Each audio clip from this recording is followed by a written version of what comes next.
Hello friends, if you're new, welcome to my channel. How about going down, hitting the subscribe button and ringing the bell so you don't miss any episodes. As for my fans and subscribers, welcome back. I really appreciate all of you. Today's topic is the Connecticut witch hysteria. If you have not seen the first in this series, there is an eye in the upper right hand side. It is called The Witch Hysteria, Time Forgot, and this is a continuation of it, so you might want to see that one first. Not much else I need to say. Let's get on with the video. Surprisingly, a few who were charged with witchcraft were found not guilty. One of these was a 50-year-old woman named Elizabeth Goody Garlick. Her accuser, a 16-year-old girl named Betty Howell, said she stuck pins in her as torment. When Betty died the next day, her family blamed Garlick. This happened in East Hampton, which is today part of Long Island, New York, but at that time it belonged to the Connecticut colony. The East Hampton judges indicted her for the capital offense of witchcraft and sent her to Hartford to be tried in the Connecticut General Court. Luckily, the jurors in Hartford disagreed and found her not guilty. Yet this would become a pattern, not only in Connecticut, but later in Salem. Most people accused of witchcraft were older women, unjustly accused in order to explain tragic or baffling events. Most settlers were Puritans looking for religious freedom, how ironic, who brought their fear of witches with them from England. They thought that witches gave permission to the devil to use them to inflict disease, ruin crops, and perform any number of detestable acts. According to Puritans, witches lived to destroy Christians' souls, families, and communities. It was this certainty that led to the European witch hunts, which I will cover later. These witch hunts waxed and waned over several centuries, so they didn't take place all at once. In the 15th century, a book called the Malleus Maleficarum, translated The Hammer of the Witches, was published to provide ministers and magistrates with suggestions on finding and convicting witches. Most were women because men believed they were more vulnerable to demonic forces given their gender. This was especially true if they overstepped the lines of what males considered female decorum. Historians believe that this book had a huge impact on Puritan beliefs. Another thing that may have contributed to the witch hysteria was letters colonists received from England recounting stories of a young witch hunter named Matthew Hopkins. He had supposedly developed a foolproof method for getting confessions out of accused witches.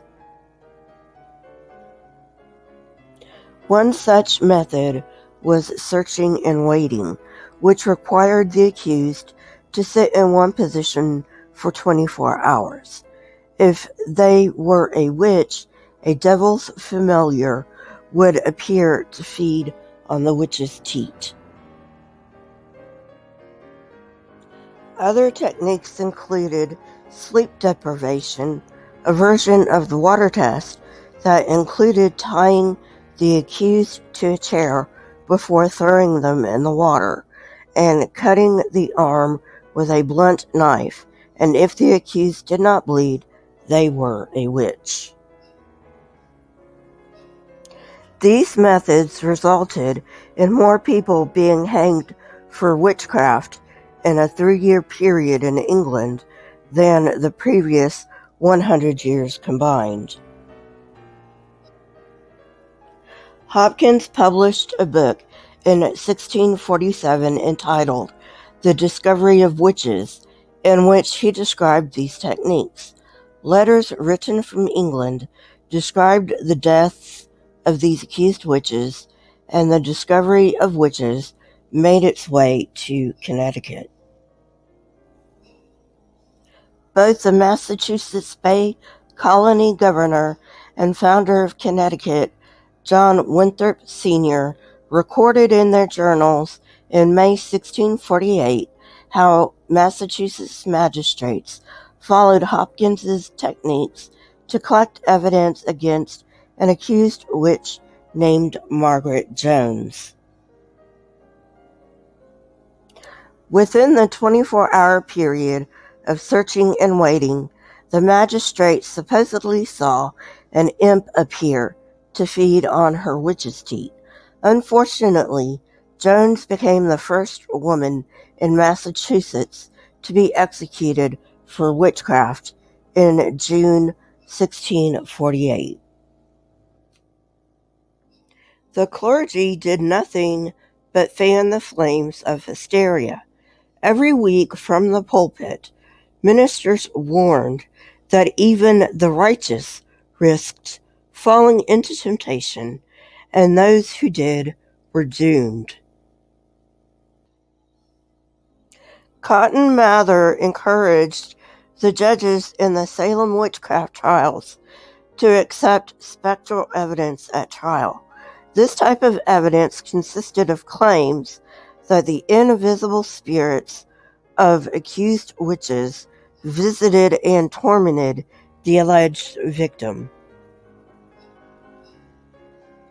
Getting back to Connecticut, another woman accused of witchcraft, Mary Johnson, was found guilty of witchcraft by her own confession on December 7, 1648.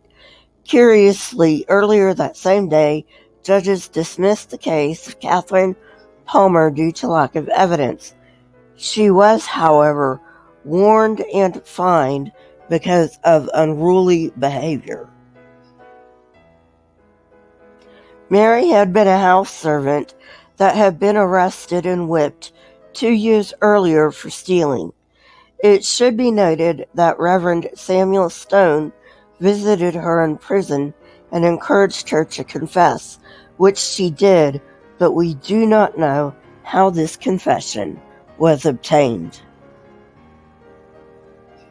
Stone allegedly told William Whiting about this confession, and though Whiting had no first-hand knowledge about this, told Mather, who included her story in his book published in 1689, Memorable Providences Relating to Witchcrafts and Possessions.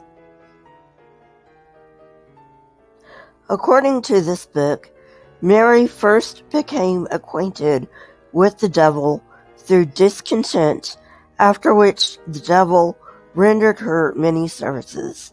On top of this, she confessed to murdering a child. My question is, where is the body? And why didn't anybody report it? Stone visited her in prison, and she supposedly converted to Christianity. Most observers judged her to be repentant, but she was still executed. It's interesting to consider that Mary Johnson was taken at her word, given the position of women in Puritan society. Women's historian Elizabeth Reese noted a trend in Salem, which may, at least in part, be applicable to Connecticut.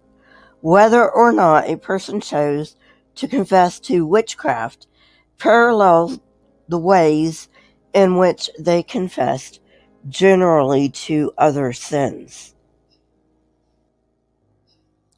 Because of the culture, women were more likely to see their own sin, no matter how small, as a deliberate pact with Satan.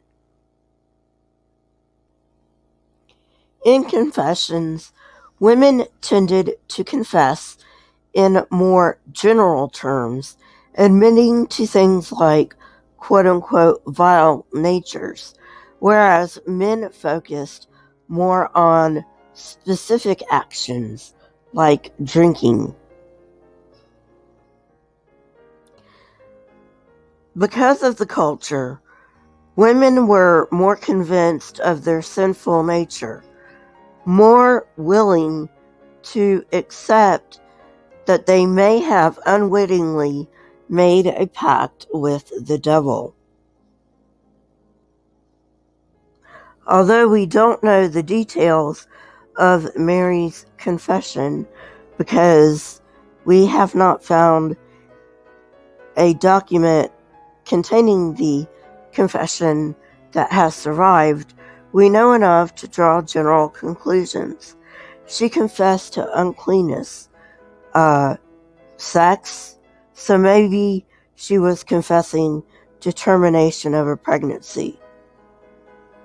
The fact that she had twice been convicted of stealing may have compounded her guilt because she realized that she had committed several sins which the Lord hates. Throughout New England, we have evidence that those accused of witchcraft were put through an interrogation that, even in the absence of Hopkins's techniques, broke some people. Well, friends, that's it for today. I hope you enjoyed it. If you did, hit that like button, press the subscribe button, and if you want to know when I come out with new content, hit the bell next to the subscribe button. My Twitter, Discord, email, PayPal, and website links are in the description, along with the source that I used for this episode. Please remember I now have a merch store. Also, please leave comments in the comment section. Not only do I love hearing from you, but it also triggers the YouTube algorithm. Keep learning and searching for truth. Here are a few videos from my library. If you have not watched them yet, go ahead and watch them and tell me what you think. Until next time, friends, stay safe and goodbye.